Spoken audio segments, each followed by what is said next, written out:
entrepreneurship is the opportunity to work a little harder and a little smarter than other people for a short amount of time in order to create a life that other people only get to dream about. Hoppy and Poppie PinkCheeks is a brand that teaches young children emotional intelligence. We want to solve problems for men. We want to equip you to go out into the world and win.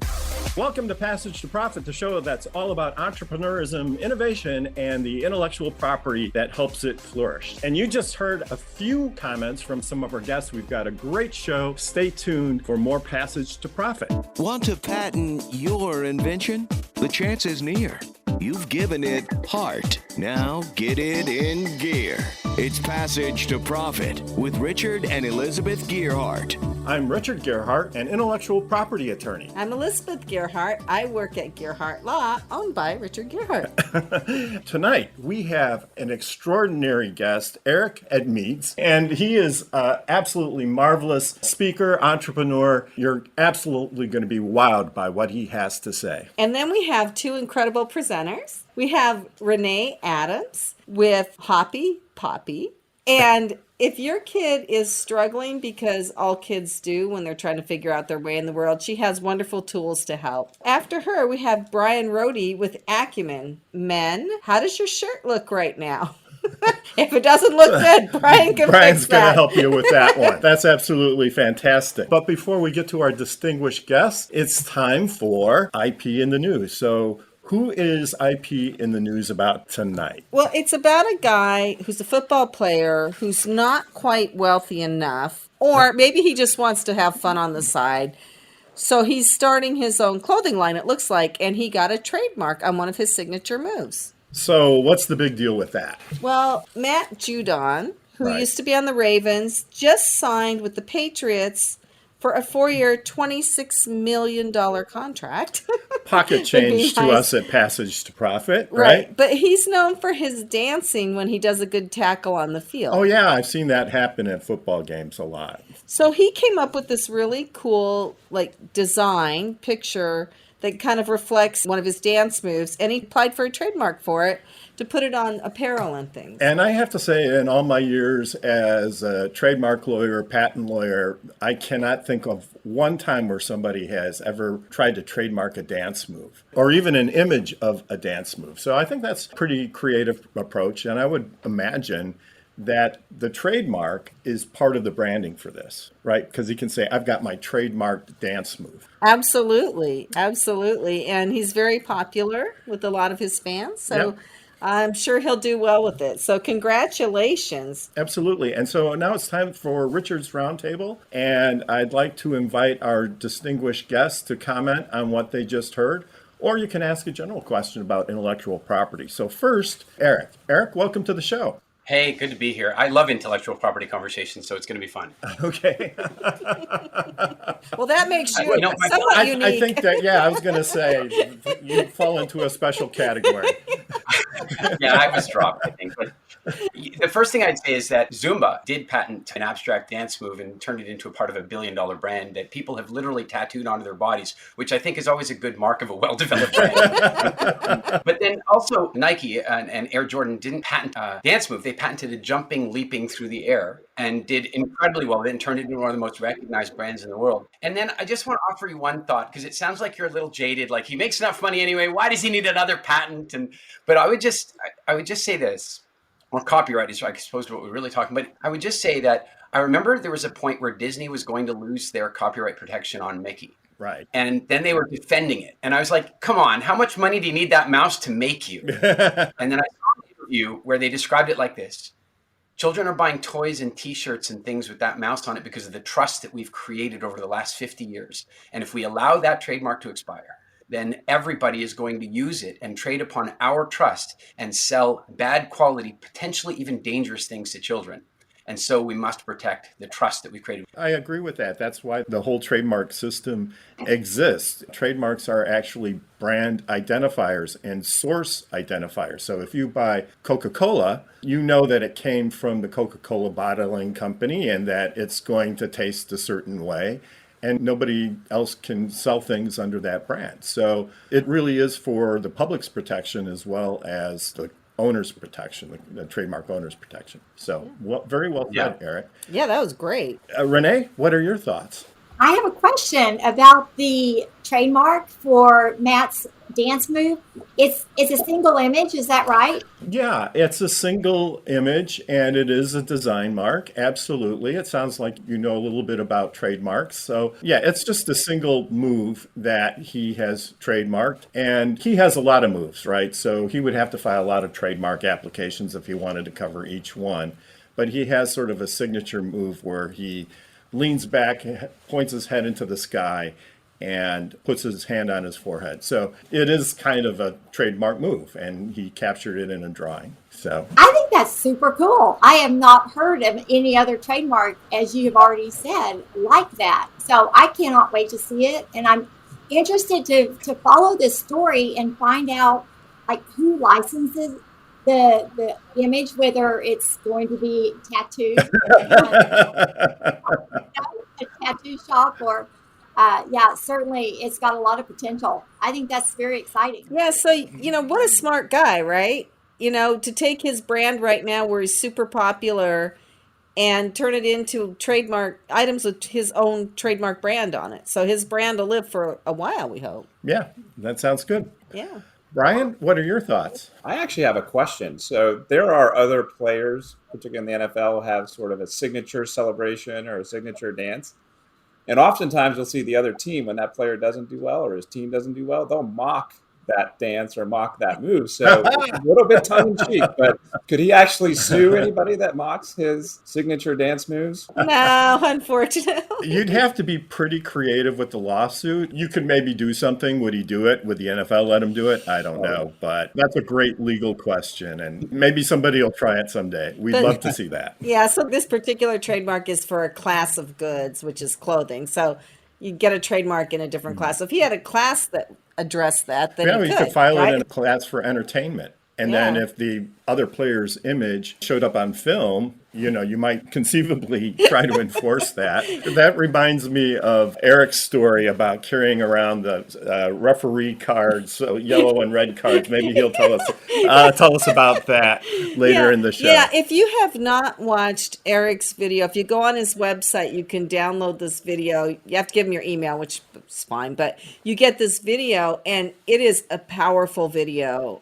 We watched it this morning. Amazing stuff. But before we get to that, we have to take a commercial break. So you're listening to Passage to Profit, and we'll be back with more right after this. There's never been a better time to start your own business. The opportunities are infinite and only limited by your imagination and enthusiasm. At Gearhart Law, we believe the most successful companies all have one thing in common. They start with a solid foundation first. Gearhart Law has years of experience protecting entrepreneurs, ideas, and brands using patent, trademark, and copyright protection. So if you have a new consumer product, a new software application that you're planning to build or sell, or a brand or company name that you want to protect, contact the experts at www.gearhartlaw.com. Our professionals will create a custom strategy designed to fit your needs and your budget. All of our attorneys are passionate about protection, licensed and qualified to represent you before the United States Patent and Trademark Office. Don't start your project without calling us first. Visit GearhartLaw.com. Together, we can change the world. Visit GearhartLaw.com. This ad has been read by a non-attorney spokesperson. Now back to Passage to Profit. Once again, Richard and Elizabeth Gearhart. We're here with Eric Edmeades, our super special guest. He's an entrepreneur, business speaker, adventurer, and founder of WildFit and Business Freedom Academy. So welcome to the show, Eric. Tell us about what you do. It seems like you do so many different things. What are you up to these days? Yeah, I mean, my biggest passion is I feel like in my early 20s, I gave myself a series of gifts. And one of those gifts was overcoming my fears of public speaking. Another one of those gifts was achieving a level of financial independence through business ownership, becoming an entrepreneur, that sort of thing. But the biggest gift I gave myself was a rational and solid relationship with food and food psychology. And so I got to a point about 10 years ago where I started a mobile computing company and I sold that. And then I bought a special effects company in Northern California, and we worked on Avatar and Pirates of the Caribbean and did great stuff. But I got tired of sitting at a desk and really realized my high school dream of becoming a teacher.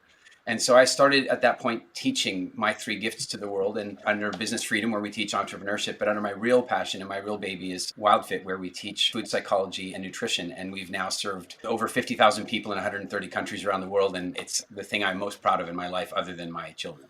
Wow, that's amazing. What is it about food psychology that you've discovered and you bring to people? In my 20s, I was dealing with a bunch of health problems, and I'd seen every doctor and specialist. And one day, some friends of mine sat me down. I went to a business seminar, but they talked a little bit about food relative to energy and this kind of stuff. And so for the next 30 days, I experimented with some stuff. And all of a sudden, every symptom that I'd been suffering with for years were gone. Like in 30 days, I'd lost 35 pounds. I no longer required surgery. Like everything changed. And then I sat down with one of my doctors and said, I'm 21 and I look about 15. And I asked my doctor how long he went to medical school, which I got to be the first patient to ask him that question. And then he says 6 years. And I said, well, how much of that 6 years did you spend studying food and nutrition? And he said, shockingly, none. And I was struck by that, and I was struck by the fact that somebody could get a medical degree and not study food. That's like, I wouldn't take my car to a mechanic who hadn't studied oil and gas. Mm-hmm. So I dug deep into food at that point and I turned my life around. But then my friends came to me and go, holy crap, you look amazing. How can I do that? And I would give them the rules, but they wouldn't follow them. As we know, the average person that goes on a diet gains 3 pounds every time they go on a diet. The diet industry doesn't work. And that's because they don't address the psychology of it. And so I started doing a deep dive into the way the psychology of it works. And when you do that, you remove the need for willpower. If somebody wants to eat ice cream, it doesn't matter what diet you put them on, as long as they still want to eat it, they're going to eat it. They're going to have a really good day and celebrate and eat it, or they're going to have a bad day and celebrate and eat it, depending on how they're brought up. And so if you can change that psychology, then you remove the need for willpower and you allow people to make proper lifestyle change instead of trying to chuck them on a diet. Okay, sign me up. Do you coach people on this? Yeah, I originally coached people. I was living in Turks and Caicos at the time, and so I couldn't really, I did it online with Google Hangouts. And very quickly, I couldn't keep up with the demand. So then I recorded the program into a video training program. And so now we have 400 coaches around the world, and we have a video training program so people can do it with a coach or without a coach or in a class. We have a big class coming up on January 24th because by January 24th, everybody realizes that their New Year's resolutions didn't stick again. And now we can show them that they don't need to make them stick, that we can help them stick. So what is your success rate with people? Do you know? There's a bunch of different ways to measure success rates. If you look at the success rate of any video training program, most video training programs are fully consumed by less than 5% of the people who buy them. Mm-hmm. So people buy the video training program and less than 5% of the people will complete that. And we have an 85% completion rate of a 90-day video training program. That in itself is industry changing. And then if you poll the people after they've done the program, about 85% of our clients will tell them that it was life altering for them and worked. And the crazy thing is that the other 15% will tell you that it helped improve their relationship with food and they definitely got benefit from it. But it maybe didn't do everything for them that they wanted. That's about the ratio that we have. What really is shocking to me is I originally started it for my business clients as how to improve your cognition and energy and not fall asleep at 4 o'clock in the afternoon.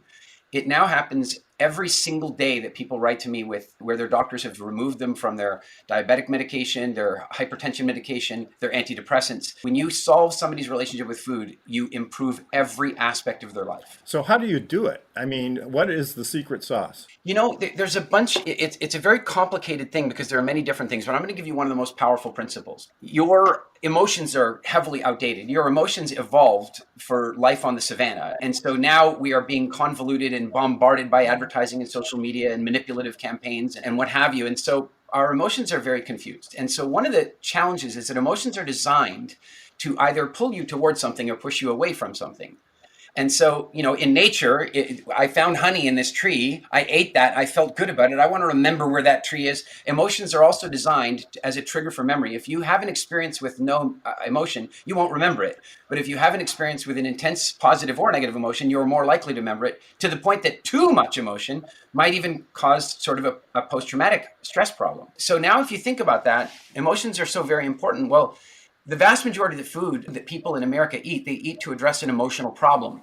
They don't eat it for nutrition. In fact, most of the food we eat is so devoid of nutrition these days that it's a wonder half of us are alive. Right. One of the ways to fix it is, here's a very practical example. People will often address a negative emotion with a certain type of food. So if you poll an audience, I'll be in front of 5,000 people and I'll say, How can you cure loneliness? I'll tell you right now, the answer is chocolate. Everybody will tell you chocolate can cure that feeling of emptiness and loneliness and lack of connection and love. So what that means is that you've got a person sitting in their house feeling a sense of loneliness, and they turn to chocolate. And in that moment, chocolate's going to distract them. They're using it as a drug, frankly, and it's going to distract them. But what they don't understand is that that chocolate is so full of calories and sugar that their body sees it initially as a good thing, because energy was so scarce for our ancestors. The body goes, holy crap, and rewards you with a flood of dopamine. So in that moment, you actually do solve the problem. But here's the real difficulty. Your neurology learns, your psychology learns that the path to the high calorie treat that you just got is through your sadness and depression. And so it will trigger sadness and depression in order for you to get that reward. So practical example, I had my whole family around for the holidays last year, and one by one, they all left to go to their different places. And I was left, and my daughter went to go be with her mom, and I'm now on my own in my house when I'd had, no kidding, 7 women and girls in the house. It had been the oxytocin, estrogen house of fun. And then they're all gone. And now I'm alone, and it's a Sunday, and I'm feeling a little depressed, and I'm like, oh, there's this smoothie I make, and it's almond butter and dates and vanilla powder and a little cinnamon. And I suddenly get this feeling, and I see what's going on is my nervous system is learning that, hold on a second, I can distract myself. I suddenly say, no, we do not reward negative emotions with high-calorie garbage like that. Even if it's fairly healthy stuff, we don't reward the nervous system like that.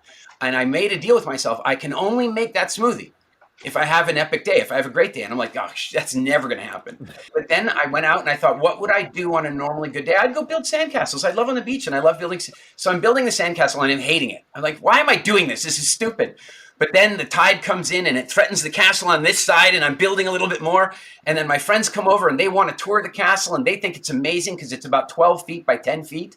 And so it's a pretty, and then they invite me for lunch and we have the most epic day. We laugh for 3 hours under the sun. I walk back in my door and go, now I can have the smoothie, because I'm rewarding my system for having had a great day. And my body will learn in the future, as a result of this, if you want that smoothie, the only way to get there is through having a great day. When people learn these things, they then get to unlearn the stuff that they learned. A coach has a hockey team. The hockey team loses. The kids are all crying in the back or depressed and sad. What does he do? He takes them for pizza, Cokes, and ice cream. They very soon learn that losing the game and being tearful about it is the path to pizza, Cokes, and ice cream. And they wonder why at 45 years old, when they're having a bad day at work, they want to go home and order a pizza, get some Cokes, and have some ice cream. Eric, I just really love the way you work on helping people change their thinking. This show is about innovation and entrepreneurs. I think this is a really innovative approach to managing your emotions, and something every entrepreneur needs, because you could walk into a meeting with an investor and they could just rip you to pieces, and what's your reaction, right? Or somebody, yeah. Every entrepreneur has somebody tell them that what they're doing is terrible and they should just go back to bed. And so you need these kind of protections, this kind of system to help yourself.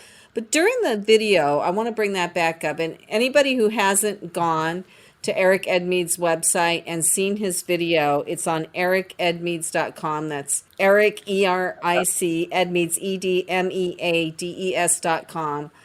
Download this video. It's really powerful stuff. I had a question for you. You had a terrible experience, and it would have crushed a normal person. And I don't want to say too much because you say it so much better on the video. But you were able to reframe these experiences. And one of the things you said is you figure out why it happened, looking back at it from a different place, you figure out why it happened, and then you reframe everything. But what if you can't figure out why it happened? If you pray to God, the universe, whatever your belief system is, for strength, the universe doesn't simply magic you strength. It gives you something that will help you build strength. If you ask for perseverance, the universe doesn't suddenly make you magically persevere through stuff. It gives you things to persevere through so that you can build perseverance. So when you're looking for the why is whatever it is you had to build to get through that. The why is the why is whatever you had to build to get through that situation. That thing is a gift. It just doesn't feel like a gift in the moment. And I think that one way that I tend to look at this is that when we play video games, we cherish the hardest levels. We cherish them. We come up to them and we cherish them. In life, for some reason, we do a U-turn, or many of us do U-turns when we come to the hardest levels. And that's not really a functional way to do stuff, in my opinion. I think that we are living in the safest, easiest, best times in the history of humanity. I'm 51 years old. If I was born in 1900, by the time I got to 20, I would have gone through the Spanish flu and World War I. By the time I was into my early 30s, I'd be dealing with the Great Depression. And then in my early 40s, I'd be fighting in World War II. By the time I was 56 years old, I'd be facing the Cuban Missile Crisis. If you were born in the first half of the century, it was a tough game. If you were born after 1950, it's been the easiest time in the history of the world to be alive. And yet more people are drug abusing, more people are drug addicted, more people are committing suicide than ever before. And that's because the easier life gets, the harder it is to live. And if we can learn to cherish that, if we can learn to understand that it is the adversity that we are facing and it is the challenges that we face, if we can face them like we would a video game, oh, look, it's the big boss. And instead of getting angry when we fail, we go, oh my God, what can I learn and how do I do it better the next time? If we took that video game philosophy and brought it into our lives, I don't know, we might see some change. And that's, I don't know which of the circumstances you're talking about, but I have had some moments where if I had not managed my state in that moment, it would have been a completely different outcome. And it would have created a completely different mental scar potentially as well. Right. Well, I think that Facebook is trying to change the world into a big video game with its metaverse. See how that works out. But, did you have a question? I have been a big Viktor Frankl fan for a long time. I've read his book several times, and it's so nice to hear somebody bringing back some of his thoughts. And one of the things that was always important to me is he titles the book Man's Search for Meaning, but really, you create meaning. You don't find it. You decide what the meaning is going to be for your life, and then you pursue it. And so I always found a lot of inspiration for that and try to make conscious decisions about what I pursue and kind of not just wait for it to come down to the universe. So I really appreciate that. So you also have a program for entrepreneurs too. Can you tell us a little bit about how that works? I observed something when I decided to start my first business, and I didn't start it out of any sense of bravery. I was working for a guy who, had a very tenuous relationship with honesty and ethics, and I ended up having to leave that job despite it being incredibly high paying and what have you. And then he refused to pay me the money he owed me, and I'm stuck in another country and I've got no money. And I relocated to the UK for this job, and now he messed me about and I quit and I have no money and I'm stuck in, and I've got a pregnant wife on the way, a dog, a car. I'm basically in quite a lot of trouble. And so I really thought about what to do, and I legally couldn't get a job because my work permit came with my employment. So I couldn't even go get a job. So I was really left with no choice but to start a business. But as I did that, I wanted to analyze what starting a business meant. And what I found is that for the majority of people, starting a business means creating themselves a job. That's what it really means. It means self-employment. And I would make this definition that if you have a job that requires you to be there, then you're self-employed. If you have a business that can operate completely standalone, irrespective of your geographic location or attention to the business, then you have an asset and you're a genuine business owner. And so I started my business with the intention of being a business owner and not being self-employed. Now, like everybody else, I quit one job, started the business. I now had 14 jobs. But over the next few years, I systematically resigned from each of those jobs until one day I resigned from the CEO position and didn't have to go to work anymore. I had about 35 employees. We were selling mobile computing solutions to logistics companies and retailers in the UK, and I was out. And then as a result of that, I was able to sell the business because you see, it's very hard to sell a business where you're integral to the business, because even if you do sell it, you end up just becoming an employee for the people who bought it. In my case, I sold the business on a Monday and I left the country on a Tuesday. It was that simple. So what I really dedicated myself to when I decided to get into teaching was to teach the principles of proper entrepreneurship. That how do you build a business that doesn't take over your life? The bigger your business gets, the more freedom financially and temporally you should be experiencing. But for the vast majority of business owners, it doesn't work that way. 4 out of 5, 80% of business owners will go out of business before they even get to 5 years. And of the other 20% that survive, most of them will survive through unbelievable hard work and sacrifice, letting their health slide, not spending enough time with their families. It's basically a form of self-imposed, administrative slavery of some kind.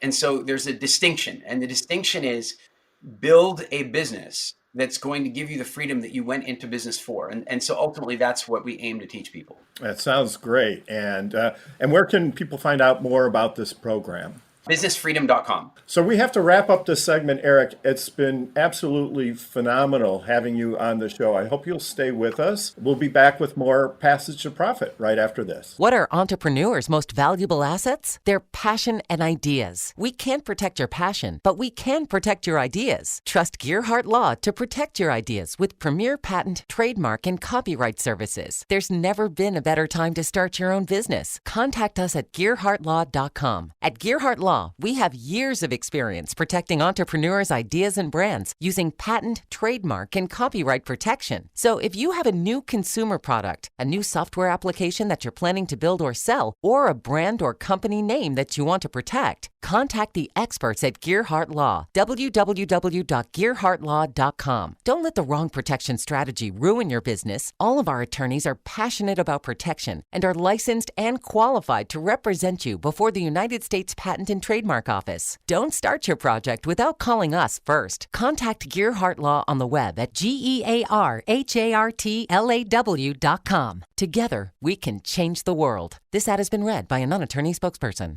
Passage to Profit continues with Richard and Elizabeth Gearhart. Now on to our Fireside segment. Elizabeth, tell us about what's been going on with Fireside. Fireside is my startup. It's a video directory of small businesses. I've been working on it for while, and I recently joined a business advisory board group, Small Business US, and they told me to look at it a little bit differently than I have been, because I kind of got stalled a little bit because I couldn't find a good website person, but they're having me go back and look at some other things, and I think that the coaching is really helping a lot, and I'm just going to keep moving forward from there. So as I've said before, if you can get coaching, Eric obviously has excellent coaching for entrepreneurs. It really helps an entrepreneur because then you're not out there all by yourself. It's a whole new game when you get into the entrepreneur business. And so having someone who's been through it and can give you a lay of the land, I think is invaluable. So now I would like to move on to our next presenter, Renee Adams with Hoppy, Poppie. If you have kids or you're going to have grandkids or you know a kid, you want to hear what she has to say. Just about everybody, right? Or you act like a kid when you shouldn't. You want Why to do you hear look what at she me has when to you say. say that? Yes. So Renee, please tell us about your business. Thank you, Elizabeth and Richard. It is such an honor and pleasure. It's been a fun conversation and discussion. Eric had great tips, and he's actually teaching emotional intelligence in his work.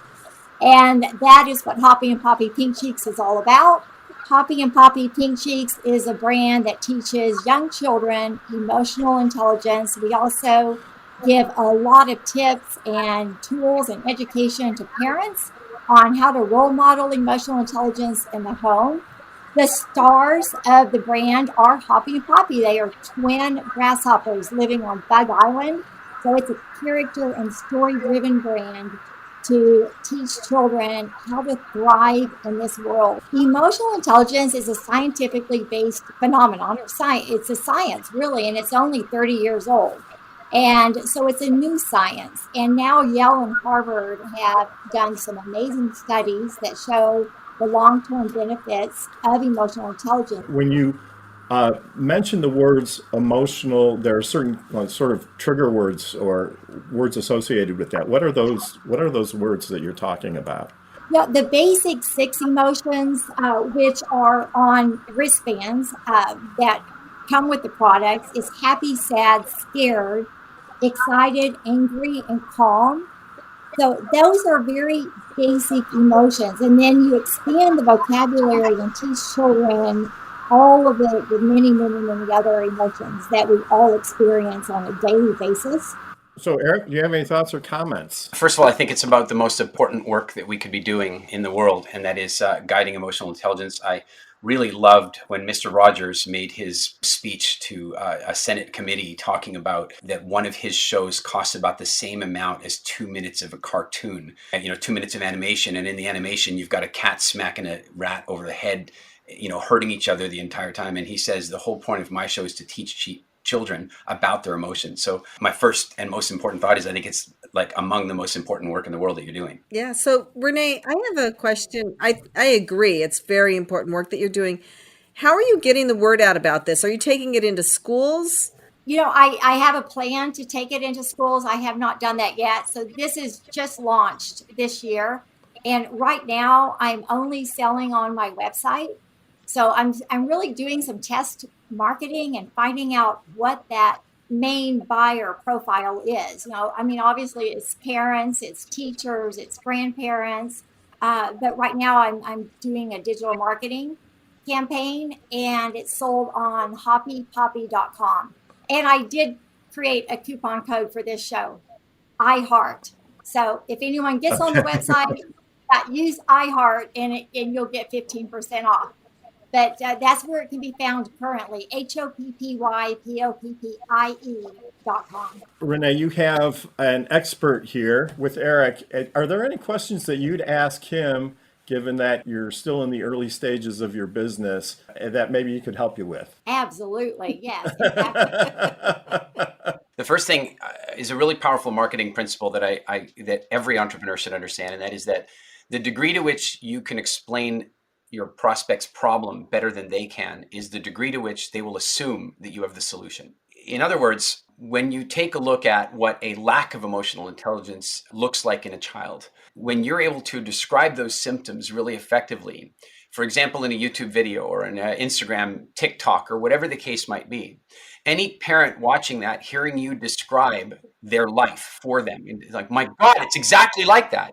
They will automatically assume that you have a solution for them. So what that says is that one of the things you want to become really clear about, which I'm sure you already are, is what are the symptoms, what are the challenges faced by parents that have so far not been necessarily doing this very well. And so that they are able to recognize that there is a problem, that you understand the problem. And if you understand the problem better than them, then you will have a solution. That's a very powerful thing for you to think about in terms of the way you are pitching directly to consumer, the way you're doing social media.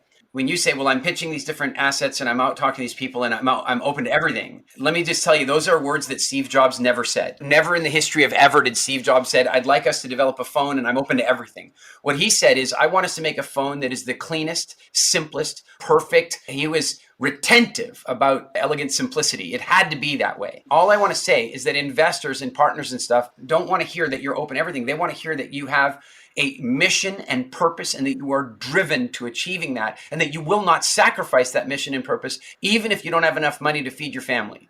Like that you won't sell out. And that's what people really want to know when you're pitching. And add that to one more thing, and I could go on, but it's very important no matter what you're pitching. The pitch is hardly really about your book, your product, your service, whatever. It isn't actually about that. It is about the investor, publisher, producer. It's actually about them. When I first started evaluating, writing books and stuff like that, I was like, what does a book proposal look like? And I assumed the book proposal was me talking about what's going to be in the book, why the book is useful, who the target audience is for the book. It's all about the book.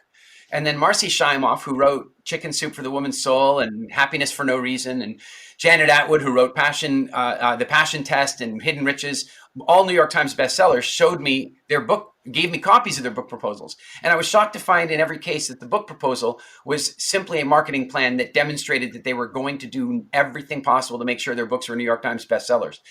Think about that from the publisher perspective. Oh, this looks like a really great book. Oh, look, this book looks like it's going to be a New York Times bestseller. They're going to publish that one. And so what I suggest is that when you're pitching to anybody, the first thing to take a look at is what is interesting for them and craft the pitch to make sure that it's interesting for them. So as an example, if you're looking at pitching for investors, you might have one investor who is just simply a very, meat and potatoes financial investor. Then when you put that pitch together, you're going to want to make sure that you've created a financial structure that demonstrates a rate of growth, that demonstrates good financial controls, that demonstrates good management of the business, and that they're going to get a return on their investment. That's what they're interested in. But then you might bump into this other investor, and this other investor is just all about kids. They've gotten to they're in their mid to late 60s. It's not really about the money for them so much anymore, but they really recognize that we have grown up right now with every child born after 1995 being in a situation of ultimately being over-coddled, and it's affecting our entire society at the moment. This investor wants to do something about that, believes that children need to have emotional intelligence. Then you now pitch them on the benefit to the planet of what your product is going to do, because that's what that investor is interested in. If you mix those pitches up, nobody's investing in anything. But most people do is create one generic pitch and offer that pitch to everybody and wonder why it's not working. That is excellent advice. Thank you, Eric. I think that is the best pitch advice I've ever heard. Renee, do you have something you would want to hear about from Eric? Yeah, Eric, I would love to know how do you manage the timing of your businesses? I have a couple different thoughts for you. I think that the problem for most of us is that we start a business in an area where we have high competency. And as a consequence of that, we end up doing a lot. We have to remember that in school, we take two children doing a presentation for the class and the teachers and the assembly. And the one child just rocks it. Great presentation, rocked the PowerPoint, had the props, just really rocked it and told good stories, gets an applause. Hey, so good. Then the next kid goes up there wobbling and terrified, and you can see that their mouth is all dry from the fear. And then the technology doesn't quite work, but they finally get it. And then the child has tears in their eyes and stumbles their way through the presentation. Which child gets the most love from the teacher after? And what does every student in the room learn at that point? If I make it look easy, I get less reward. And so all of those things combine to set entrepreneurs up to act like it's harder than it really is, to fail to delegate and ask for help where they really need it, and to put their focus on jobs that they really shouldn't be doing. That's where the time goes. That's the problem with the time. So here's my advice for you to fix all that. You write an organizational chart on the wall of your business, but it has no names on it of any kind. It just has every conceivable role in the business. We call it a role map. It has the CEO, that's you. It has the CFO, I'm guessing that's you. It has the COO, I'm pretty sure that's you. The creative director is probably you. The HR manager is you. Then there's somebody cleaning the office space, I think that's you. And I'm kidding because I don't know what other people you have on your team so far, but that's generally how it works.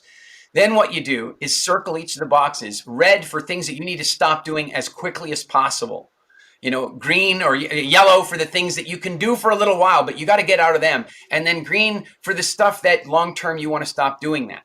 And that will create a roadmap for you to get very clear about the type of people that you're looking for and the type of proceduralization you need to do in your business. You will now know that if accounting is circled red, you better start documenting how your accounting is happening so that when you hire somebody, they know how to do the job. Wow. That was amazing. We look forward to talking to you some more. We're going to have to go to break now. This has been a great segment. Renee, what is your website again? It is hoppypoppie.com, HOPPYPOPPIE.com. So listeners, you are listening to Passage to Profit with Richard and Elizabeth Gearhart and our incredible mind-blowing guest, Eric Edmeades. I mean, this has just been fabulous. If you missed any of it, our podcast comes out tomorrow. I'm probably going to listen to it 5 times so I don't miss anything. But we'll be right back. Hi, I'm Lisa Askley's the Inventress, founder, CEO, and president of Inventing A to Z. I've been inventing products for over 38 years. Hundreds of products later and dozens of patents. I help people develop products and put them on the market from concept to fruition. I bring them to some of the top shopping networks in the world: QVC, HSN, eVine Live, and retail stores. Have you ever said to yourself, someone should invent that thing? Well, I say, why not make it you? If you want to know how to develop a product from concept to fruition the right way, contact me, Lisa Askley's the Inventress. Go to inventingatoz.com, inventingatoz.com. Email me, lisa@inventingatoz.com. Treat yourself to a day chock full of networking, education, music, shopping, and fun. Go to my website, inventingatoz.com. Now back to Passage to Profit. Once again, Richard and Elizabeth Gearhart. Our special guest, Eric Edmeades. Wow, real world, incredible advice for entrepreneurs. If you missed anything he said, then you should be sorry. I'm totally blown away. And as soon as we get done here, I'm going to go to his website and probably sign up for everything. Oh, good. We can do it together. But you can catch what he said here on our podcast tomorrow. But now I want to introduce our next presenter. And what a brilliant idea. Oh my gosh. Men, you never have to look like a slob in your shirt again. So, Bryan Rhode with shopacumen.com. Please tell us what you've created. Thank you so much, Elizabeth, Richard. Thanks for having me. Listening to Eric was incredible. And I'm actually going to try and take on some of the points that he already shared with us when I talk about ACUMEN Apparel. So we are a cutting-edge new apparel brand. And right now we are focused on dress shirts. And we have a patent-pending technology which helps solve a problem. And that problem is keeping your shirt tucked in. So for most men, you know that dress shirts and a lot of your apparel has slimmed down over the last couple of years, where 10 years ago, 15 years ago, things were baggy and big. And so we've developed some technology that really helps these Amazing, high quality dress shirts, stay tucked in and look super sharp. I was a Marine earlier in my career, and for those of your listeners who have an image of a Marine in dress uniform who looks super sharp, there's a reason for that. And we've taken some of those lessons that I learned in the Marine Corps and applied them to these products. But fundamentally, our ethos and what this brand is about is we want to solve problems for men. This is a brand for men and about men. We want to equip you to go out into the world and win. We want to solve your problems so you can solve the world's. So this is just the first of what we hope will be many apparel products. And in each apparel product, we not only want to deliver amazing quality and amazing style, we want to solve a problem that you have. So if you're going in front of the board of directors for a huge presentation, if you've got a key sales pitch or a job interview for that job that you've been dreaming about forever, that you're going to look amazing. And if you look amazing and you know that you are squared away, you're going to go in there and you're going to rock it. And that's what we want to equip you to do. We're new. We're trying to get customers to come on board and help us not only sell products and get our products out there, but really build this brand and really empower guys. And I just don't think there's enough brands out there that really focus on that. And that's what we hope to do. Well, 3 cheers for you. And I'm glad to hear that you're taking on that challenge. So can I describe what it actually is, the one that you're selling right now? So There's a shirt with a little hidden loop inside. And there's a strap that goes from the hidden loop in the shirt to a little loop at the top of your sock. So you have something extra that holds your shirt down and holds your sock up at the same time and keeps you looking crisp, right? That's absolutely right. And so it's called a shirt stay. And there are regular shirt stays in the market, but this one is specially designed. And again, we have a patent pending on the entire outfit, which we call the ACUMEN set.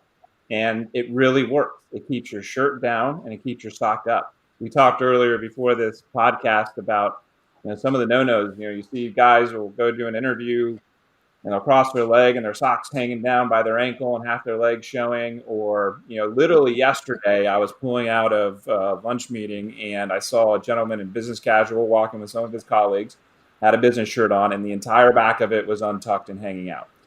Now, you don't want to go into that important business meeting, or you don't want your boss seeing you walking down the street looking like that, particularly if you're going to be in front of clients or something. And so that's the problem that we're trying to solve. And that's our first product. These dress shirts are amazing. They try to solve problems in and of themselves, too. We have 4 different categories. We have an executive category, which is sort of your more traditional office shirt. We have a disruptor category, which is sort of your fashion-forward shirt that you might take clients out on the town with or just for a date night. You still want to do well at that as well. We have an entrepreneur category. The shirts are stretchy, super breathable, great for a casual jeans Friday. And then we have our Renaissance Man category, which is tuxedo shirts. So if you've got that big event, a wedding or something else, you want to make sure you look super sharp. And that's what we're trying to do. And we have some follow-on products after that. Our next release is going to be an undershirt. And it's made of a super soft modal material. It's cut really well. I'm sure there are many guys out there who are like me, who used to buy Fruit of the Loom cotton undershirts that got bunched up underneath your shirt. You washed it once. It was a third of the size of when you bought it. Hangs out around your waist. So we're trying to solve that problem. Eric, what do you think Bryan should do to get every man to wear these? Bryan, I've got a couple thoughts. One is you said in your intro, I'm addressing the problem of keeping your shirt tucked in. And I don't think that that's the right wording. And I just want to offer you a reason is that when you say keeping your shirt tucked in, the image I get is of a tucked in shirt or of a man tucking his shirt in. Really, the problem that you're solving is of the untucked shirt. Now, I know this is a subtlety, right? It's a very small, subtle thing. But when you talk about elevator pitches or you talk about first impressions, people create pictures from the words you say. So if you say we're solving the problem of the shirt that sneaks out of your pants and untucks itself, that creates a very clear image of the actual problem, where the problem of the keeping the shirt tucked in, you're actually giving them the solution to the problem. I think it creates a little bit of a different impression. The other thing is, I really think that there's some fun stuff that you could do here. One thing I would seriously consider is a great social media campaign, give away some of your systems. But the social media campaign is, tell me about your most embarrassing clothing misfires. Get people to report them all to you, because first thing is it'll create great social media fodder, right? People will be answering, which of course the algorithms love interactivity on your feeds. But the other thing is you're going to get some great stories in there that are going to become your marketing. And I think another thing you could say, because like Richard is like, oh, men don't really care so much about this, that, or the other thing. You can say, some of you men out there may not care if your hairy leg is sticking out, but I can guarantee you the women do. Ladies, you are some of our best customers because you understand immediately. And, we're trying to get the message out to them as well. Even though it is a brand about men and for men, we know that a lot of guys don't necessarily enjoy shopping, and a lot of guys may be a little bit resistant to the issues that they have, whether it's an untucked shirt or socks hanging out at your ankle, and don't take those steps to really just improve how you present to the world. And that's what we want to do for you. There's a system of marketing that we teach at Business Freedom, and it's called inceptive or inception marketing, which is kind of based on the movie. The idea in the movie Inception was you put somebody to sleep, got them into a dream state, embedded the idea in their dream, and when they woke up, they'd have the idea. The truth is, really good marketing can do that. The trouble these days is that the biggest problem in all marketing these days is noise. There's just so many people fighting for the attention of your prospects, right? So that's the biggest challenge. How do you cut through the noise? And so in inception marketing, what we teach people is that you don't try to cut through the noise. You just create noise they want to hear. Here's an example of what I might do in your case. I might write this phenomenal article about successful dating strategies for men. This may sound way off track, but it would start off with success. And I just want you to consider for a moment, there's the average guy flipping through GQ. And on one side, there's the how to keep your shirt tucked in. On the other side, there's how to meet girls and get them to like you. Which article are they going to read, right? I'm not noise anymore. I'm the noise they want to hear. So now the article goes on and it says, there's some things about how you can do conversation openers with women. And these are some of the, there's all kinds of, you can do the research. There's lots of great advice about how to break the ice and how to stimulate relationships with women. But then you would say, now, having given you this, 5 keys to how to date successfully, or 5 keys of how to meet the future Mrs. You, or whatever it is, then you get to like the 5th one and you're like, now here's one thing that you might not know about women is that women are detail oriented in a way that men can never understand. I'll tell you something. Men often make a mistake of polishing only the fronts of their shoes. And then they walk away and the women notice that they didn't polish the back. That's how detail oriented women can be. Women notice pupil dilation. When you're telling a story and your pupils dilate, they see stuff like that. We just don't have that level. But what that also means is that they notice when you're walking uncomfortably because one of your socks is slipped into your shoe, or they notice when your shirt is skewed off and not tucked in properly. They notice those things, even if not consciously, unconsciously, and they communicate as discomfort and lack of confidence in you. And that is absolutely going to stop you. Now, you see what's happened is I haven't sold a damn thing. I have created a market. That's incredible. On this show, we have gotten thousands of dollars worth of excellent advice on this show from you, Eric, just in this short amount of time. I can't imagine what happens when people go on your website and take your courses.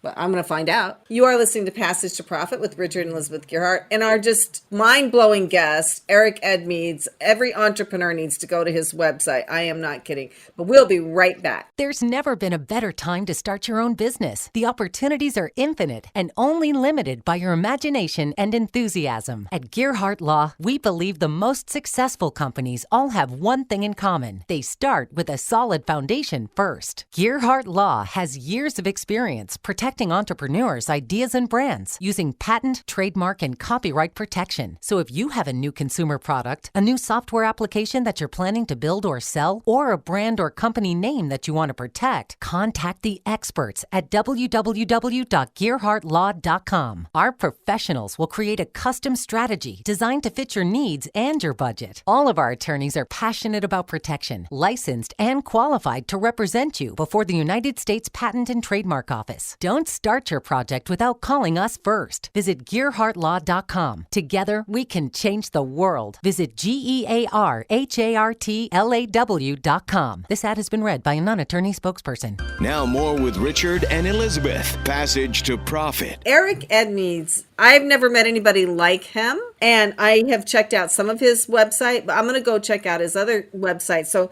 you can find getwildfit.com, and I love the logo he has with it. He has the caveman going up to walking, and the guy sitting at the desk, and then finally the fit guy at the end getting back up from the desk.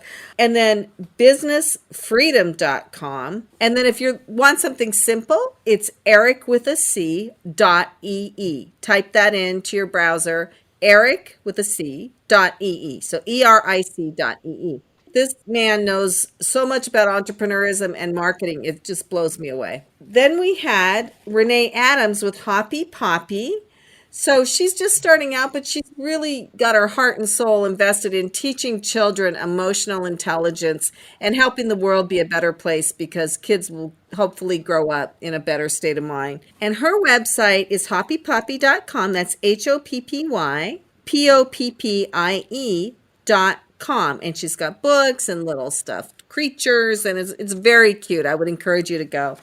And then finally, we had Bryan Rhode, last but certainly not least, with shopacumen.com. His company is ACUMEN, ACUMEN. And he's got a set that helps men keep their shirts looking nice as they wear them throughout the day.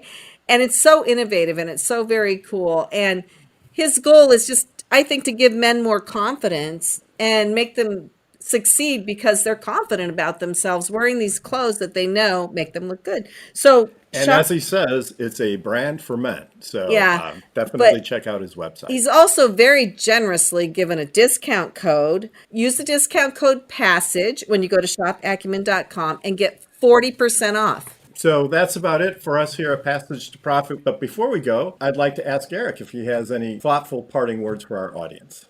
Very briefly, I'll say this, that I believe that entrepreneurship is the opportunity to work a little harder and a little smarter than other people for a short amount of time in order to create a life that other people only get to dream about. And it really is like that if you do it properly. And one key to doing it properly, which I can already tell that, that both Renee and Bryan have this in them, and I can feel it just in the interview, in the conversation that we've had here, is that you can take a look at any business owner and you can create, in a sense, a pie chart of their motivation, what is driving them. And I can tell you right now that if money is the largest slice of the pie chart, they'll do okay. They may well do okay, but they won't be happy. And what I mean by that is that they will keep making decisions based on financial ends and not based on any sense of mission, purpose, or contribution to the planet. And so they will get short-term reward, but not long-term fulfillment. The more you can make that pie chart about the greater good that you are creating for your employees, for your customers, for the greater world, the more you make properly guided decisions. And that is passion, and that is passion to profit. That is how that works. And I will just say this about my creation. I've had a number of different businesses, and my pie chart has been my very first business. The pie chart was money. I was 20 whatever years old, and the primary motivation was about money. Then as I got involved in other businesses, passion started to get more and more into it. And by the time I started WildFit, I literally didn't care about money. It didn't matter to me. I had money. I started that business never expecting it to make money. I started it as a hobby because it had to be done, because I saw so much pain and suffering in the world around me. And of course, the twist of that is that no business that I've ever created has made more money. It's been the most successful brand I've ever created, but I created it for the passion. And so I just want to suggest to everybody out there, the higher your purpose behind your entrepreneurial drive, the more driven you will feel, the more attraction you will create, and the more fulfillment and success you'll experience. That's very profound, Eric. Thank you so much. We have to leave now, but we'll be back next week with another fantastic Passage to Profit. But before we go, I'd like to say a special thanks to our producer, Noah Fleischman, program coordinator, Alicia Morrissey, video editor, Chatterboss, and the whole iHeart team. Passage to Profit on iHeartRadio, WOR 710, the voice of New York.